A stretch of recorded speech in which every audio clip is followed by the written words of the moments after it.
Baik, Assalamualaikum warahmatullahi wabarakatuh. Perkenalkan, saya Delia Sari dari kelas B1 2021, Prodi Pendidikan Matematika. Di video ini, saya dengan rekan saya, Teh Delia Puspitasari, dengan Kang Fauzan, akan mempresentasikan terkait psikologi pembelajaran menurut teori dari Edward Lee Thorndike atau dikenal sebagai sebutan Thorndike. Seperti yang kita tahu, Edward Lee Thorndike atau sering disebut dengan Thorndike ini merupakan salah satu tokoh psikologi pembelajaran yang terkenal pada masanya, yang berasal dari Amerika. Beliau sangat banyak mengeluarkan karya-karyanya, kemudian banyak sekali meneliti terkait binatang-binatang. Berikut beberapa penjelasan yang akan kami tuangkan pada psikologi pembelajaran ini. Teori utama pada Thorndike sendiri yaitu teori koneksinisme, di mana menurut Thorndike belajar adalah proses interaksi antara stimulus dan respon. Ia mengungkapkan bahwasannya setiap makhluk hidup dalam tingkah lakunya itu merupakan hubungan antara stimulus dan respon. Dalam teori ini, orang yang bisa menguasai hubungan stimulus dan respon sebanyak-banyaknya, maka dapat dikatakan orang ini merupakan orang yang berhasil dalam belajar. Adapun cara untuk membentuk hubungan stimulus dan respon yang dilakukan dengan kondisi yang sama dan berulang. Selanjutnya, teori belajar Thorndike disebut koneksinisme karena belajar merupakan proses pembentukan koneksi-koneksi antara stimulus dan respon. Teori ini juga sering disebut dengan trial and error atau mencoba dan salah. Proses trial and error ini dilakukan dalam rangka memilih respon yang tepat bagi stimulus tertentu. Oke, selanjutnya adapun percobaan Thorndike yang dilakukan pada beberapa binatang. Salah satunya seperti kucing, merpati, anjing, kelinci, dan yang lainnya. Salah satu percobaan Thorndike yang dilakukan pada seekor kucing ini dengan mengkondisikan kucing tersebut ke dalam perangkat yang sudah dikunci, kemudian meletakkan sebuah makanan di luar perangkat tersebut yang sudah diberikan pedal juga dalam perangkat tersebut. Ada berbagai macam respon yang dikeluarkan oleh kucing, misalkan seperti melompat-lompat, kemudian mencakar-cakar, kemudian mengeong-ngeong tiada henti. Ada berbagai macam respon yang dikeluarkan oleh kucing tersebut. Dengan tujuannya apa? Tujuan kucing itu untuk segera memiliki makanannya tersebut. Selanjutnya, apa yang dilakukan oleh kucing tersebut? Sehingga kita perhatikan pada nomor 4, itu pada akhirnya kucing akan memberikan respon menarik pedalnya sampai akhirnya pintu perangkat tersebut terbuka. Nah, kucing itu akan keluar dan mengambil makanan yang tersebut. Artinya apa? Kita mencoba melakukan kesalahan dan akhirnya berhasil. Artinya teori koneksivisme atau disebut juga trial and error itu akan dilakukan dengan cara mencoba dan melakukan berbagai macam kesalahan, tetapi dilakukan secara berulang itu akan menyebabkan atau menghasilkan sebuah keberhasilan. Selanjutnya, ada dua teori yang dikemukakan oleh Thorndike sendiri. Yang pertama, sebelum di tahun 1930. Yang kedua, teori yang dikemukakan setelah di tahun 1930. Pada teori yang dikemukakan oleh Thorndike sebelum di tahun 1930 ini juga terbagi menjadi dua. Yang pertama ada teori pada konsep primer dan yang kedua pada konsep sekunder. Pada konsep primer ini juga terbagi menjadi tiga. Yang pertama, the law of readiness. Yang ketiga, the law of exercise. Dan yang terakhir ada the law of effect. Sedangkan untuk konsep sekunder juga terbagi menjadi 5. Yang pertama, multiple response. Yang kedua, set or attitude. Yang ketiga, prepotency of elements. Yang keempat, respond by analogy or similarity, dan yang terakhir associative shifting. Pada penjelasan konsep primer sendiri, yang pertama ada the law of readiness atau hukum kesiapan. Ada 3 kondisi berlakunya hukum kesiapan ini. Yang pertama, bila seseorang ingin melakukan suatu tindakan, melakukan tindakan tersebut akan menghasilkan kepuasan. Yang kedua, bila seseorang ingin melakukan suatu tindakan, siap melakukan tindakan, dan ia tidak melakukan tindakan tersebut, itu akan mengganggunya. Dan yang terakhir, ketiga, bila seseorang tidak ingin melakukan suatu tindakan, tetapi ia dipaksa untuk melakukan tindakan tersebut, itu akan membuatnya tidak nyaman. 2. Law of eksersis hukum belajar ini merupakan hukum yang menjadi lebih kuatnya koneksi antara kondisi dan tindakan karena latihan, dan menjadi lemahnya koneksi-koneksi karena latihan tidak dilanjutkan atau dihentikan. Jadi intinya semakin dilatih atau dilakukan berulang-ulang, maka akan semakin sempurna. Yang ketiga yaitu law of effect. Yang pertama, kuat atau lemahnya ikatan antara stimulus dan respon merupakan hasil dari akibat terhadap respon yang dilakukan. Dua, yaitu respon yang diikuti dengan akibat yang menyenangkan akan diperkuat. Dan yang terakhir yaitu respon yang diikuti dengan hukuman atau akibat yang tidak menyenangkan akan memperlemah ikutan. Konsep hukum sekunder tonik. 1. Multiple respon. Pertama, berkaitan dengan prinsip trial and error, Tronic menyatakan bahwa organisme memberikan respon yang bervariasi terhadap suatu masalah. 2. Bila respon pertama gagal, ia akan mencoba respon yang lainnya. 3. Kalau masih gagal, ia akan mencoba respon yang lainnya sampai ditemukan respon yang benar. Jadi, konsep ini yaitu merujuk pada fenomena di mana individu dapat mengeluarkan berbagai respon atau reaksi untuk mengatasi situasi atau masalah yang sama. Dalam konteks teori pembelajaran Tronic ini, berkaitan dengan bagaimana individu berusaha mencari berbagai solusi atau strategi dalam menghadapi tantangan atau situasi yang membutuhkan tindakan. Kedua yaitu set or attitude. Set. Dalam konteks teori Tronic merujuk pada kesiapan mental atau keadaan pikiran individu untuk merespon atau menyelesaikan suatu tugas. Sedangkan attitude dalam teori Tronic berhubungan dengan sikap atau pandangan yang mempengaruhi bagaimana seseorang merespon situasi atau tugas. Jadi, set or attitude, perbedaan individual dalam belajar dapat diterangkan dari perbedaan latar belakang kultural, genetik, dan keadaan sesaat seperti kelelahan, kelaparan, dan situasi-situasi emosional lainnya. 3.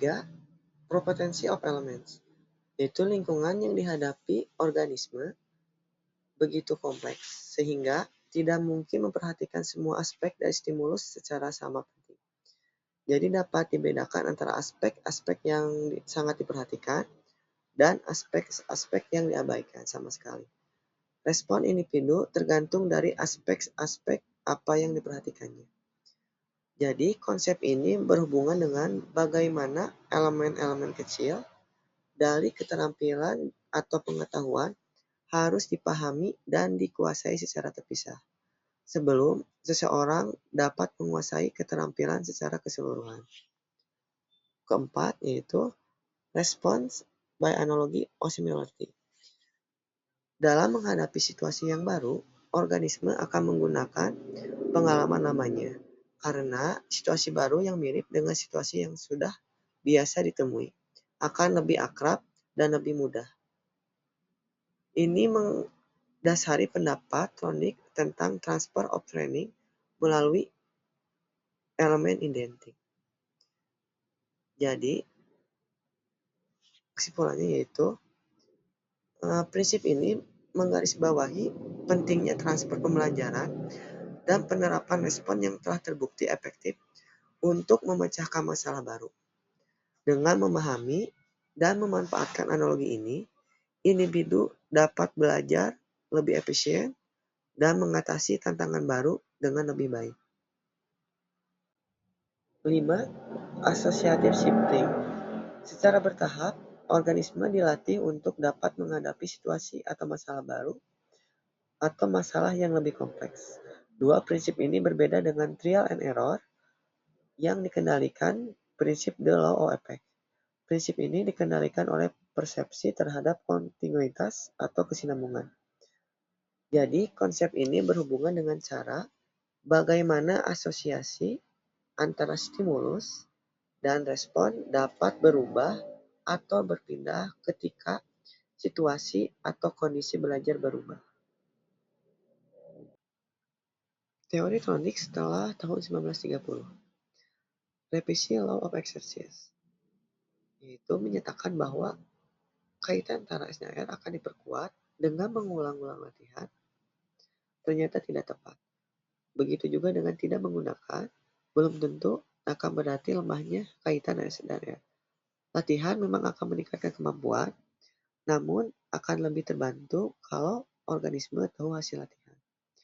Lalu direvisi yaitu, latihan yang benar adalah penggunaan yang benar dan memperoleh reward. Kedua, revisi Law of Effect, yaitu akibat menyenangkan akan memperkuat respon, sementara akibat yang tidak menyenangkan belum tentu akan menyebabkan lemahnya respon. Lalu direvisi yaitu hadiah akan meningkatkan kuatnya koneksi SNR, sedangkan hukuman tidak berpengaruh nyata terhadap kuat lemahnya koneksi SNR. Jadi, Law of Effect Tonic tetap menjadi prinsip penting dalam psikologi pendidikan dan pembelajaran. Meskipun revisi dan pengembangan lebih lanjut telah memperluas dan memperdalam pemahaman tentang pembelajaran, Law of Effect memberikan dasar yang kuat untuk memahami bagaimana konsekuensi dari perilaku mempengaruhi kemungkinan terulangnya perilaku tersebut. Prinsip ini masih relevan dalam berbagai konteks dari pengajaran dan pelatihan hingga terapi perilaku. Belongingness adalah prinsip penambahan baru, terutama terkait dengan cara individu mempelajari dan mengasosiasikan stimulus dan respon dalam suatu situasi belajar. Konsep ini berhubungan dengan kecenderungan seseorang untuk mengasosiasikan elemen-elemen tertentu dalam proses pembelajaran, jika elemen-elemen tersebut secara alami atau logis terhubung satu sama lain.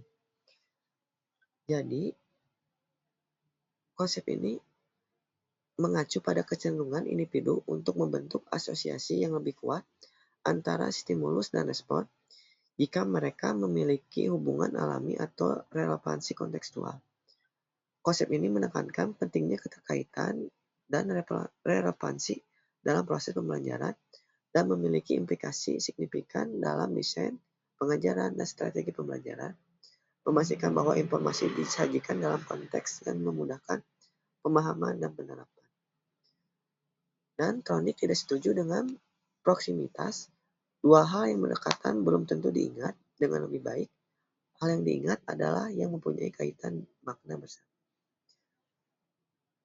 Terakhir yaitu Speed of Effect, yaitu akibat yang menyenangkan tidak saja memperkuat respon, namun juga memperkuat hal lainnya yang ada pada saat respon itu dilakukan. Jadi, konsep ini menunjukkan bahwa penguatan tidak hanya mempengaruhi perilaku langsung yang mendapat penguatan, tetapi juga dapat memiliki dampak yang lebih luas pada perilaku atau respon lain yang serupa. Memahami Spirit of Effect membantu dalam merancang strategi pengajaran dan pelatihan yang lebih efektif dengan mempertimbangkan bagaimana penguatan dapat mempengaruhi berbagai aspek perilaku. Baik, sebelumnya perkenalkan, nama saya Delia Puspitasari. Di sini saya akan melanjutkan tentang pembahasan belajar Thorndike. Adapun di sini prinsip belajar dari Thorndike yaitu yang pertama, pada saat seseorang berhadapan dengan situasi yang baru, maka berbagai respon yang ia lakukan, seperti contohnya seseorang yang sedang dihadapkan dengan problema keluarga, maka seseorang pasti akan menghadapi dengan respon yang berbeda-beda walaupun situasinya sama. Dapat diartikan bahwa di sini setiap individu walaupun dengan masalah yang sama, tetapi akan merespon dengan berbeda-beda. Selanjutnya yang kedua, dalam diri setiap orang sebenarnya sudah tertanam potensi untuk mengadakan seleksi terhadap unsur-unsur yang penting dan kurang penting, sehingga pada akhirnya menemukan respon yang tepat. Contohnya di sini yaitu seperti orang yang dalam masa perkembangan dan menyongsong masa depan, maka sebenarnya dalam diri orang tersebut sudah mengetahui unsur terpenting yang harus dilakukan demi mendapatkan hasil yang sesuai dengan yang ia inginkan. Yang ketiga yaitu orang cenderung memberikan respon yang sama terhadap situasi yang sama. Contohnya yaitu seperti apabila seseorang dalam keadaan stres karena diputus oleh kekasihnya dan ia mengalami ini berulang kali, maka sudah barang tentu ia akan merespon situasi tersebut yang dilakukan terlebih dahulu. Baik, selanjutnya di sini akan membahas tentang aplikasi teori Thorndike dalam pembelajaran, yaitu yang pertama, sebelum guru dalam kelas mulai mengajar, maka anak-anak disiapkan mentalnya terlebih dahulu. Misalkan, anak disuruh duduk, reward, dan punishment sehingga memberikan motivasi proses belajar mengajar yang rapi, tenang, dan sebagainya. Pada awal pembelajaran, guru harus memberikan sesuatu yang positif sehingga pembelajaran berlangsung dengan apa yang kita inginkan. Yang kedua yaitu guru mengadakan ulangan yang teratur, bahkan dengan ulangan yang ketat atau sistem drill.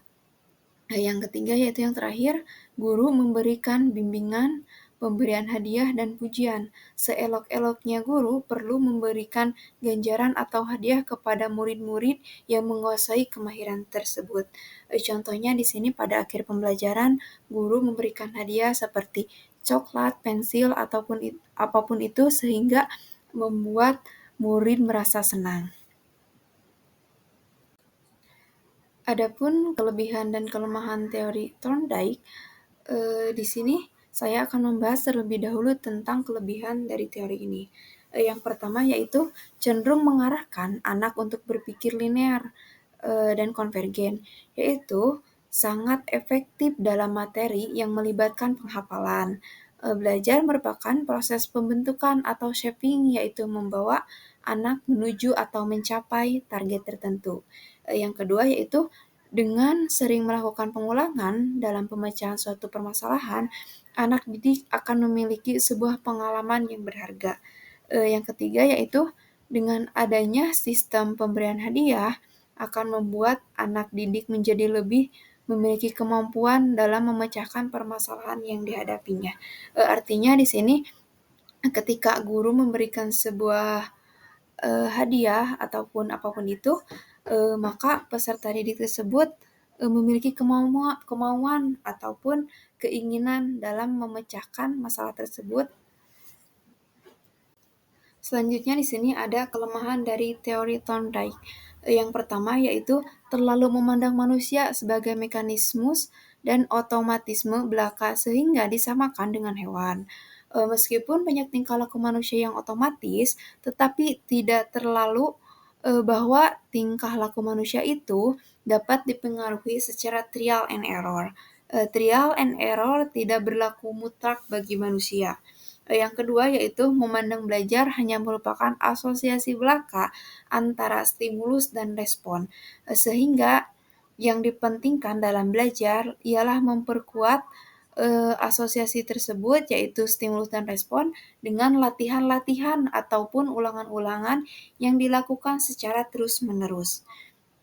Yang ketiga yaitu karena belajar berlangsung secara mekanistis, yang artinya sesuai dengan prosedur dan aturan baku dari sebuah sumber. Maka pengertian tidak dipandangnya sebagai suatu yang pokok dalam belajar.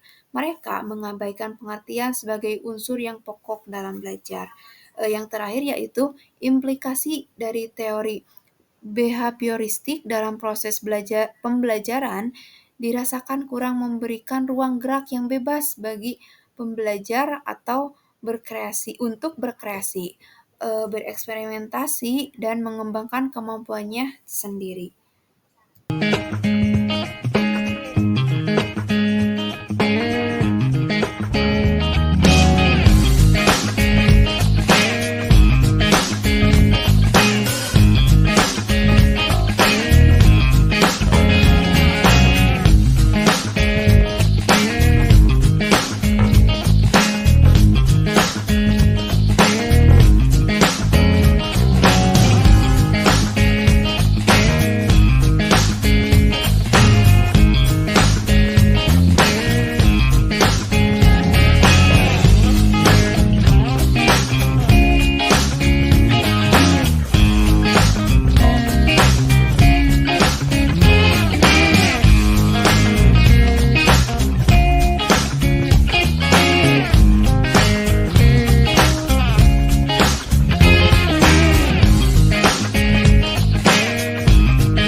Dari pembahasan tersebut, yaitu tentang teori belajar Thorndike, maka dapat kita ambil beberapa kesimpulan, yaitu yang pertama, teori belajar yang dikemukakan Edward Lee Thorndike disebut dengan teori connectionism atau dapat juga disebut trial and error learning dan memiliki hukum premier dan sekunder.